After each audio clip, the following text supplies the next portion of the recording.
तो हाय दोस्तों, और बताइए आप सब लोग कैसे हैं। अच्छे हैं, बढ़िया हैं। उम्मीद करती हूँ कि अच्छे ही होंगे सब लोग, और मैं भी अच्छी हूँ। तो कई दिनों से मैं ब्लॉग नहीं बना पाई थी, इसलिए मैं बहुत चिंता में थी जी कि जल्द से जल्द टाइम निकाल कर मैं एक ब्लॉग बनाऊँ। ठीक है, क्योंकि हमारे बच्चे की तबीयत थोड़ा ख़राब हो गया था ना जी, इसलिए मैं थोड़ा प्रॉब्लम में थी। तो अब मेरा बच्चा ठीक है, तो मैंने सोचा एक ब्लॉग बनाऊँ। तो ठीक है लेकिन इतना मेहनत करना पड़ता है यूट्यूब पर, इतना मेहनत, लेकिन फिर भी बोलने वाले क्या बोलते हैं कि सुनकर तो बहुत दुख होती है जी। सच में बहुत दुख होता है जब कहीं सुनने को मिल जाता है कि कोई कुछ कहा। जाने तो हम कहते हैं बाबू हो चाहे बहिनी, कि केहू के बोलने से पहले कम से कम थोड़ा सा सोच ला। ठीक है ना। अगर तुम्हारे पास अकल और शकल ना बा और यूट्यूब पे मेहनत करे भर के दम ना माने, तो केहू के प्लीज़ बोली हम मत। और अगली बार अगर हम सुने के पा जाए तो हमसे बुरा केहू होबो नहीं करी। यही के नाते हम भोजपुरी में समझौले बाटी अब किर। ठीक है ना। तो इसलिए कम से कम इतना भी तो सोचो कि कितना मेहनत होता है, कितना सारा घर का काम काज करने के बाद यूट्यूब के लिए जो काम निकाल के जो भी लड़की करती है ना, कभी उससे पूछना कि कितना मेहनत होता है। यूट्यूब पे आना, काम करना इतना आसान नहीं है जी जितना कि लोग सोचते हैं। सोचते तो हम भी थे बहुत कुछ, जब तक ना आए थे हम भी सोचते थे कि बहुत आसान होगा यूट्यूब की ज़िंदगी।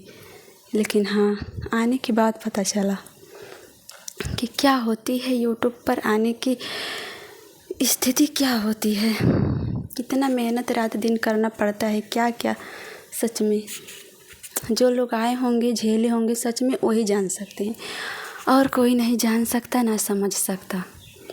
ठीक है ना। तो जब हम ये कहते हैं कि हम किसी को तो कहने जाते नहीं कि वो क्यों ये काम कर रहे, लेकिन फिर भी हमें बोलने क्यों आ जाते हैं लोग, हम ये नहीं समझ पाते। जब हम किसी के घर में झांकने गए नहीं, तो फिर हमारे घर में झांकने क्यों आए बताओ। जब हम किसी के घर में झांकने जाएं तब तो कोई हमारे घर में झांके बोले, और फिर भी हमारी मर्जी, हमारी जो ख्वाहिश है हम अपना ख्वाहिश पूरा करेंगे और अपने मेहनत के दम पे करेंगे। तो किसी को दिक्कत होनी नहीं चाहिए, सबसे पहली बात। और जिसको दिक्कत हो रही है ना, वो प्लीज़ देखे ही ना हमारा वीडियो। जिसको ज़्यादा जलन हो, ज़्यादा दिक्कत हो, वो हमारा वीडियो ही ना देखे, बेहतर रहेगा उसके लिए, और हमारे लिए भी ठीक रहेगा। मत देखो, लेकिन एक तरह से ठीक भी रहेगा जी। देखोगे जलोगे, लेकिन हमारा तो कुछ नहीं होगा। ठीक ना। तो हम ये कहते हैं कि अपनी अपनी देखिए, अपने घर में देखिए, किसी के घर में देखने से कुछ फ़ायदा होने वाला नहीं है। भूख कर क्या करोगे, भूखने से तुम्हें कुछ फ़ायदा तो मिल नहीं सकता। ठीक है। तो इसलिए अपने अपने कामों पर ध्यान दीजिए। क्या क्या हमारे घर में हो रहा, हम क्या करना चाहते हैं, हम क्या करें क्या ना करें। दूसरे को बोलोगे तो कुछ फ़ायदा आना, कुछ हासिल नहीं कर पाओगे। ठीक ना। तो इसलिए मेहनत हर चीज़ में होती है। कोई कुछ भी काम कर रहा है ना, तो उसमें कितनी मेहनत होती है। बिना मेहनत का सफलता कभी ना मिला है और ना कभी किसी को मिलेगा। हमारे कहने का मतलब तो यही है।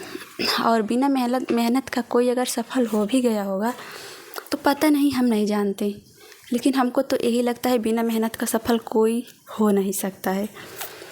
ठीक है।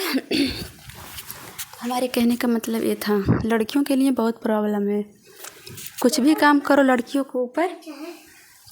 के ऊपर उंगली तो उठती है जी। ये बहुत पुराना रीत है और ये ख़त्म भी नहीं होगा हमारे हिसाब से कि कभी ख़त्म हो जाए, कभी नहीं ख़त्म होगा। ये हमेशा ऐसा ही लगा रहेगा लड़कियों का ज़िंदगी। इसलिए तो लगता है कि बहुत मुश्किल है, बहुत मुश्किल है। लेकिन अब क्या बताएं, अब मुश्किल है तो क्या करें। लड़कियां जीना छोड़ दें किसी की वजह से, तब तो लोग खुश रहेंगे शायद। तो रहें खुश, लेकिन नहीं छोड़ेंगी जीना और अपना कार्य करना। ठीक ना। तो ठीक है, आज हम बहुत टाइम निकाल कर ये ब्लॉग बनाए हैं जी। फिर हमको टाइम मिलेगा तो हम अगले ब्लॉग में मिलेंगे आप लोगों से। तब तक के लिए करेंगे बाय। और फुल ब्लॉग देखिए, लाइक कमेंट ज़रूर कीजिए। Okay, bye.